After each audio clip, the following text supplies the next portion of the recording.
Роберт Брајс, кој пишува за енергија, третина од електричната енергија што ја користи неговото семејство во домот во Остин, добива од соларни плочи на покривот. Но тој не ја гледа соларната енергија како одговор за нараснатата енергетска побарувачка. Треба да сме реалистични за сончевата енергија. Непостојана е и релативно скапа споредено со другите форми на енергија. Во неговата нова книга Гладни за енергија, Брајс зборува за енергетската сцена, употребувајќи позната статистика, основна физика и едноставна математика, за да покаже дека најрекламираните обновливи видови, ветерот и сонцето, се скапи и неефикасни. Например, тој го споредува количеството енергија добиено од ветер со она од природен газ, базирано на земјишната површина потребна за нивно производство.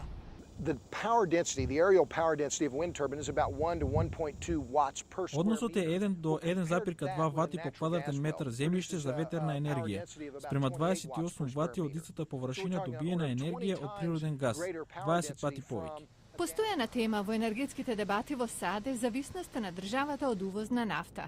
Во книгата Брајс забележува дека ветерните генератори што продуцираат електрицитет се прават со ретки елементи од почвата како неодимиум во магнетите и нагласува дека 95% од резервите на тие елементи се во една земја, во Кина. We could simply be trading one type of dependence. Ние всушност би замениле еден вид зависност со друг, со полош исход, од зависност од глобалниот пазар на нафта до зависност од Кина. Роберт Брајс зборува насекаде во светот за ова и се залага за реалистичен приод.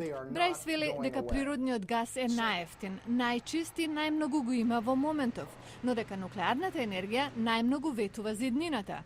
Зошто? Затоа што и двата извора можат да обезбедат енергија на скала што ни е потребна по цена што може да си ја дозволиме, вели овој стручњак.